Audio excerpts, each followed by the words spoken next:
When Brad asked me or talked to me about possibly coming and tying along with where Jim was going with his presentation, I thought what I'd do is just kind of give you a brief picture of some of the utility work zones and short-term work that we see out on the roadway, and then just briefly touch on what kind of we do in our training program when we train or bring somebody up to speed with short-term work.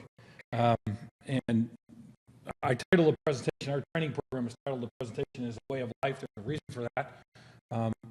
We, like Jim mentioned, we want to make sure that everybody goes home at the end of the day.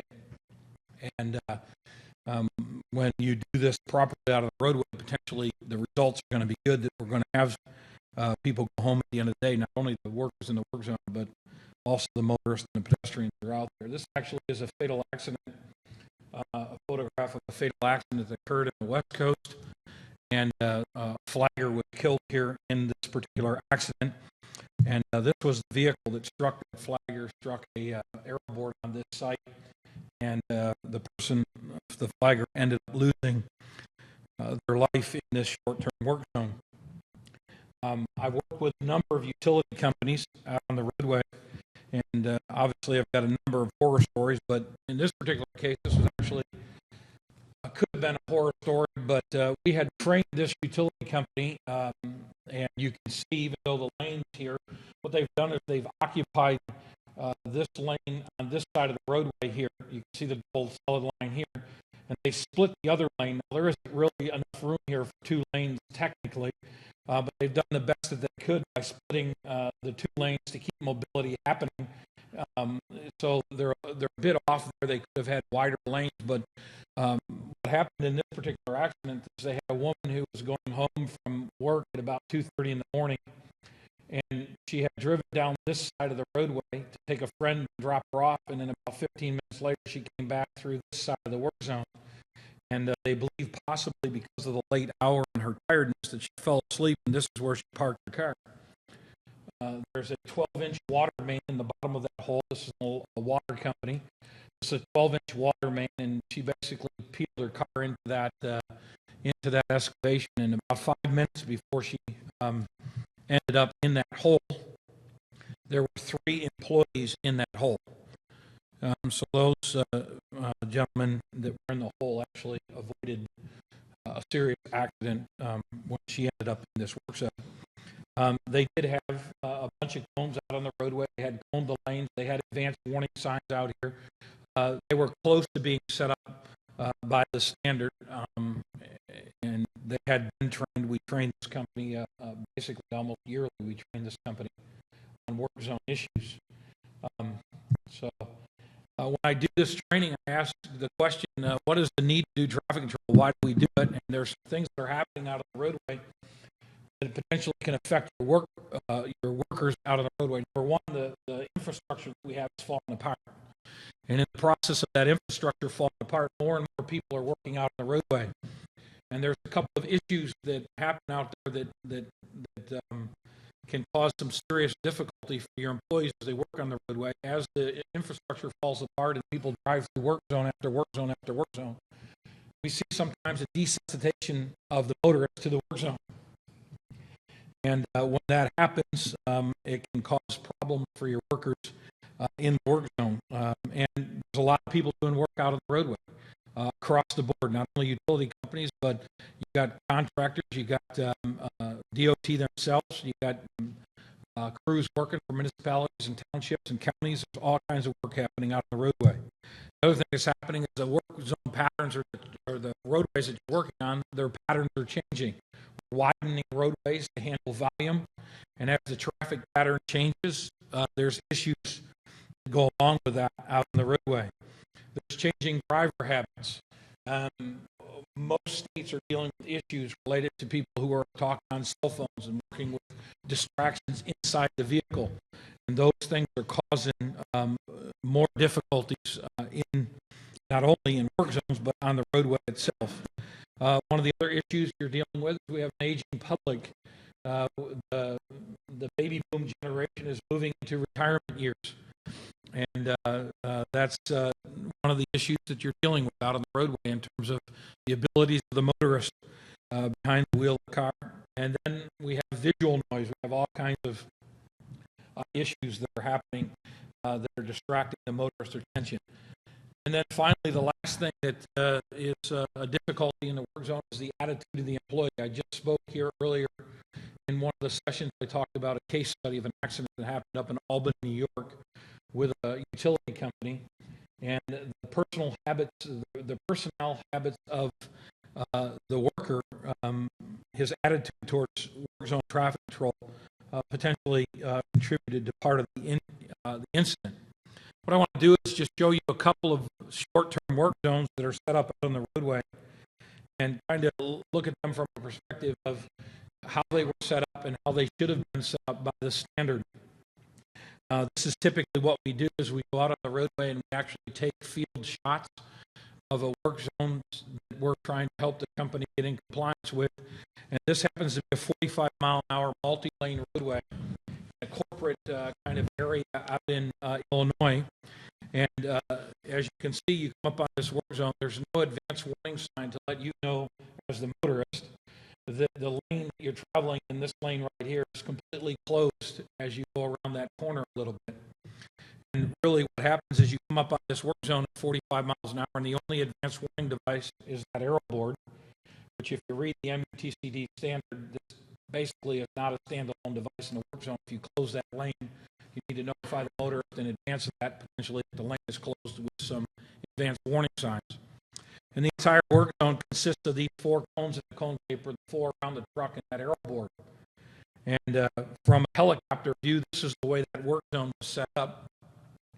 And potentially, if you wanted to come close to meeting the requirements of the MUTCD standard, this would have been the minimum requirements. And I don't have the footage distances out here about how far these signs would be placed on the roadway, but that lane closure, the motorist should have been notified with these advance warning signs that the lane was closed, and potentially you could have coned it this way to let traffic get out here and put that arrow board there, or potentially you could have done it this way, kind of leaving that opening there to get into that parking lot that was over here. This would have been kind of the minimum guidelines that the federal standard would have proposed for this particular short-term work zone that this company was doing out of the roadway. And in actuality, we had about a year after these photographs were taken, I had an employee that actually was killed in this same type of scenario. He was sitting at that box right there. That's what this telephone company is doing, is they're doing a little switch work right there and splicing work at that box. And the guy was actually sitting at the box doing that work. And basically, here's what happened. A motorist come down this roadway here. They didn't know about the work zone because there was no advance warning. They went to move over into this lane, and the car was in their blind spot. And so they had to correct it, make a decision of what to do. By that time, they were on top of the work zone. And so they swerved back into the lane that they came out of. Now they're going to hit this arrow board in the back of the truck. So they decided that wouldn't be a good choice. So where's the only other place for them to go? They jumped the curb. And unfortunately, when they jumped the curb, the guy was sitting at that box right there, and it wiped that guy out at the box and ended up killing the employee. So it is a very serious matter, this issue of protecting the work zone for short duration type work. This happens to be another work zone that we were on that I called the safety director for this utility company and invited him out to the scene because of the way this intersection was not signed by this particular utility company. This is a state right-of-way, a state DOT roadway about 45 miles an hour in my hometown. I live in western New York. And this is Route 14 in my hometown, and this is a side street, 30 miles an hour. The crew that we're talking about is sitting right there around the corner. Now, what they're doing is they're doing a change out of some transformers on the utility poles around the corner. We were just looking at the work zone from where that blue car is right there. We're now looking up the roadway they're on. The only advance warning signs for this lane closure is a sign right next to that blue car, and then there's one over here next to this white vehicle right here. And what they've done is they've taken the entire lane of traffic here going north on this particular roadway. You cannot go, actually going west, you cannot go up this roadway west. If you want to, if you're this car right here waiting for the light and you want to go up this roadway, you're being put head on into the left-hand turning lane with traffic coming at you right there, which is most likely not the best place for you to be driving your automobile right now, okay? Now, I was at this site for one change of this light, and these guys were here at this site for approximately 8 hours as they worked on this transformer that was up there, and they did some line work here for this particular utility company. Now, while I was there, I want to show you how a couple of accidents almost happened. There's a guy coming down this hill right there. He's in a dark blue Bonneville, and what he wants to do is he wants to come in and get in this lane right here and turn left and go out here north on Route 14. The problem is a bunch of motorists are going to come up to this stop line that are turning left here, and they're turning up this roadway, and they're going to leak out past that stop line and sit underneath the light and wait for an opening to be able to turn left. Do you guys see the head-on accident coming? Okay, so here's what happens. These three cars right here were waiting underneath the light. They turned left, and they started head-on into that guy coming down the hill, getting into that lane. So he had to make a decision. Do I hit the people coming at me? Do I swerve back into the lane that I came out of? What do I do? Well, he makes a decision. Instead of hitting the folks coming at him, he stays in the straight ahead lane. He swerves back over and he almost hit a guy in a blind spot who was trying to pass him in that straight ahead lane because he was moving into the left turning lane. So they sorted that out a little bit afterwards. I'm sure somebody wasn't too happy and probably told him what he thought of him. And they finally get parked here in the intersection, and they're now in the straight ahead lane over here, but the guy that's in front is the guy who wants to turn left. This guy's going straight ahead. Where do you think this car's going? He's in the left only lane. Where do you think he's going? Straight ahead or left? He's actually going to go straight ahead, and they're going to race one another across the intersection to see who can get the shot up the roadway as they start here. So here they go. The guy on the right wins, and then this guy goes straight through the intersection. There's the car that's now swerved out around the car that's waiting to turn left to go straight ahead. Remember, this is one change of the light, and they start going through this intersection. Okay? Now, as they do this, here's the guy going straight ahead. This van's going left. Where do you think this guy's going? Left or straight ahead? He's actually going to go straight ahead. Now, this is the problem right here. This car just entered the work zone at 30 miles an hour. And he's going to swerve over here to go straight ahead, and he thinks this car is going where? Left. There's the car that was coming down the hill that almost had the head-on accident. He now has enough time to make the left-hand turn. So this guy's going to swerve over here and watch what happens. He has to slam on his brakes and just gets his car stopped before he impacted the side of that line truck as this guy drove out of his blind spot and went straight ahead in this intersection. That's one change of the light, and this crew was here for approximately 6 hours that day, okay? So this is typically what we see in utility work zones. This is the way the work zone was set up. And now I'm going to be very brief here. This is potentially one of the ways they could have done it. They needed a lot more signs here, but I'm just going to give you an idea of the possibility of doing it this way. And this probably would have been the minimum. They needed to put signs on these two other roadways and potentially cone this lane that they had taken away and give that lane back. Now, I would have put a sign out here that said no left turn here and force this traffic straight through here and into another area over here. There was a whole bunch of other ways to do this. They obviously didn't tell any of the other intersecting traffic coming into this work zone that they were up there, okay? Now, out of all the photos I've taken for 20 years that I've been in this business, this utility company got this entire work zone proper. They set it up exactly how it should have been. Here's why. Now, trust me, there's a crew out here along the right-of-way. This is Route 15 coming up out of Williamsport, Pennsylvania, and they got everything right. Here's why. They were 300 yards off the road in the middle of this cornfield. They did not need any traffic control at that point because the federal standard tells us that if we're more than 15 feet from the furthest edge of the roadway or 2 foot past a curb edge, if this happened to be an asphalt curb or concrete curb, if we're 2 feet past it or 15 feet past it, we potentially can eliminate the traffic control devices that we use on the roadway. When we're closer to the roadway than those distances, we better be following the requirements of the standard that Jim mentioned here just a few moments ago. He mentioned the number of fatalities. This is a chart that we've done over the years related to the fatalities. You'll notice that beginning almost in the year 2000, we had 800 and some there in the year 2000, and starting after that, all the way through 2001 through 2006, we've lost about 1,000 people in work zones. And then this year it dropped quite dramatically. In 2007, it dropped down to that 835 number. So we're getting better, but still, this is far too many people dying in work zones. The standard Jim mentioned, the minimum standard is the Federal Manual of Uniform Traffic Control Devices.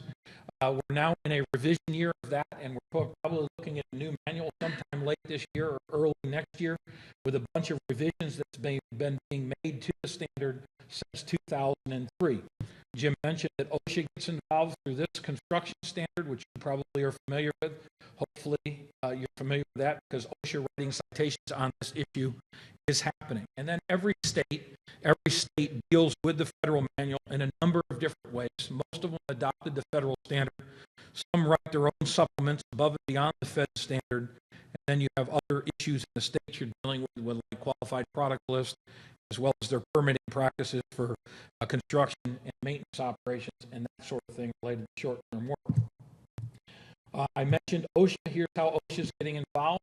OSHA will cite you out of the General Duty Clause 5A, and they will also cite you under 1926.200.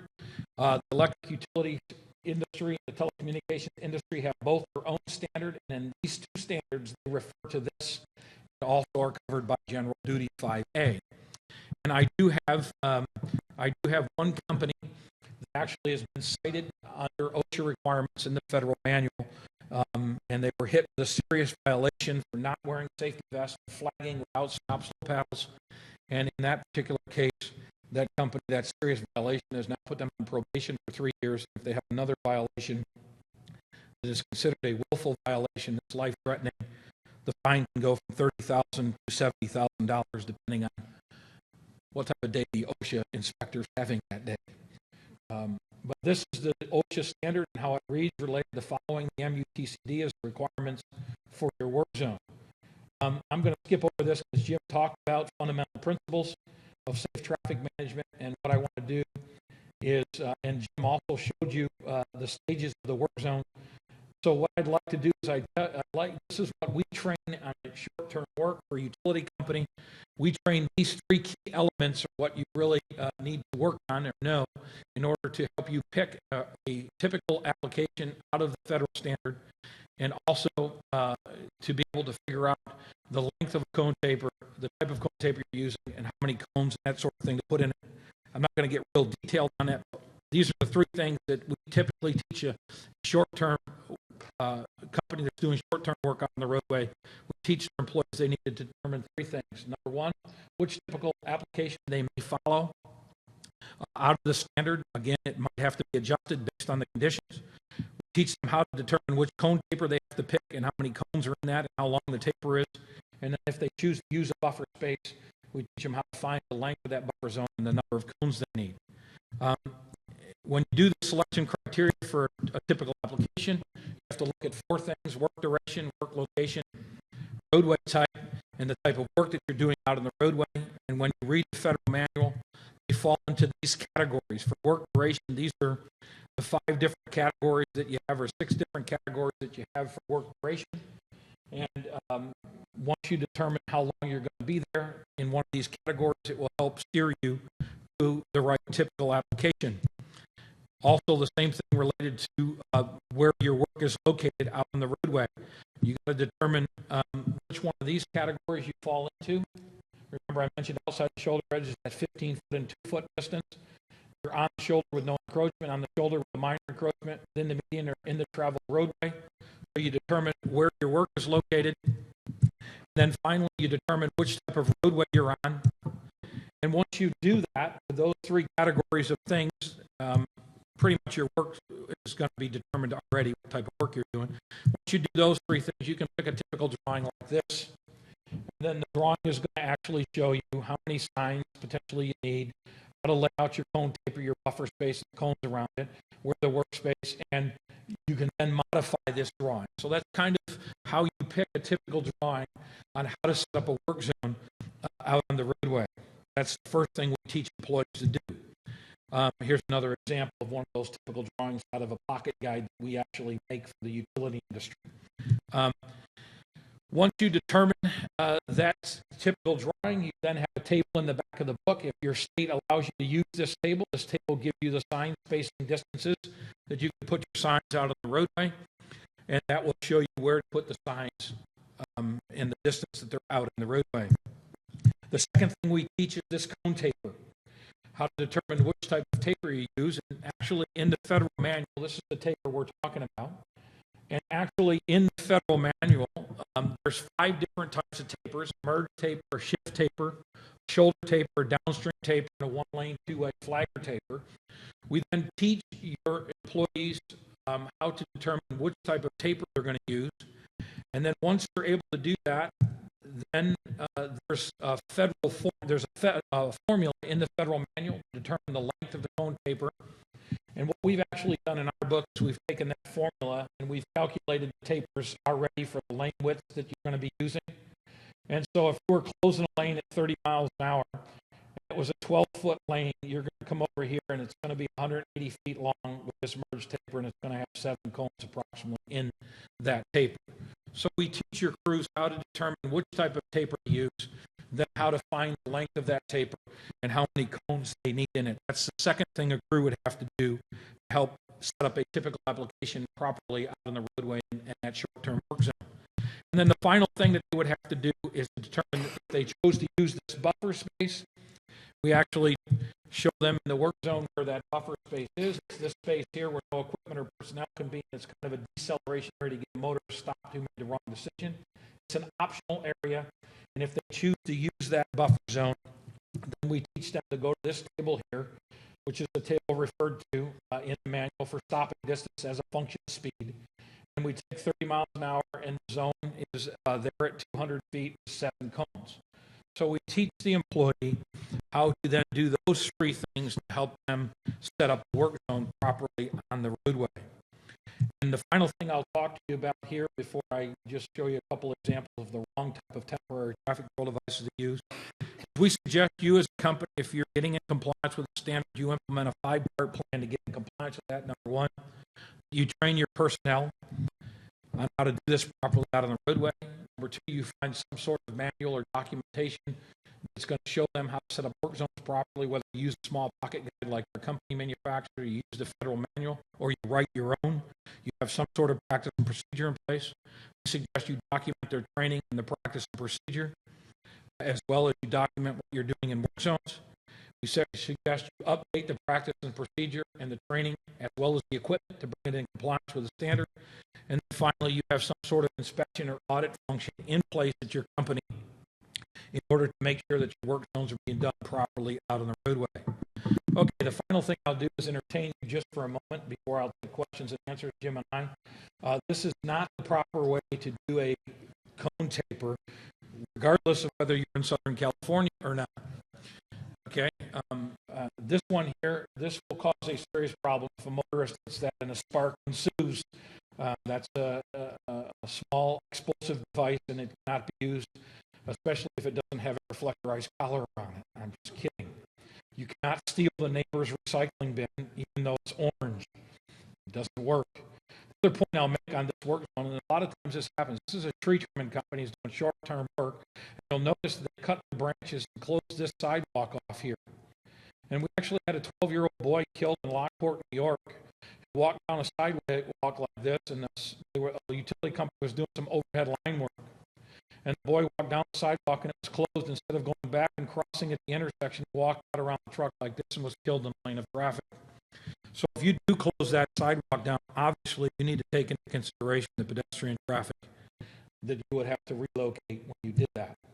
Now, what's wrong with this work zone? Can anybody tell me? First of all, I have no clue why this sign is facing this direction. Okay, the motorists are coming from that way. This is talking to the people over here. It should be on this side of the roadway. Number 2 is the sign's not technically the right sign in terms of size and legend and all that stuff. That's just another kind of work zone we saw. This one here is really kind of interesting. They've actually taken a tripod stand, and because the wind blows it over quite a bit, they took another sign stand off their truck and tied rope to it here to make a weight to actually hold this down so it doesn't blow over. The problem with that is if you impact this thing under NCHRP 350 guidelines, I guarantee you that it's probably going to perform well until that sign stand right there as the weight hanging in the middle enters the driver compartment through the windshield, because it's, it's a weight right in the middle of the windshield height. That's probably not a good idea. This one here we thought was cute. That, Jim, just so you know, that is a lane opening sign rather than a lane closure sign. I don't know who put that out on the roadway that way. We also joke that this is the flagger station right here. That's where he takes his nap before he flags that properly. Anyways, you do need to use the right proper equipment out on the roadway, and the federal manual does tell you what that proper equipment is. I'm not going to cover the flagging issue today. That's pretty much what I have time for. So Jim and I will go ahead and take questions from you today if you have any questions for us on short-term work.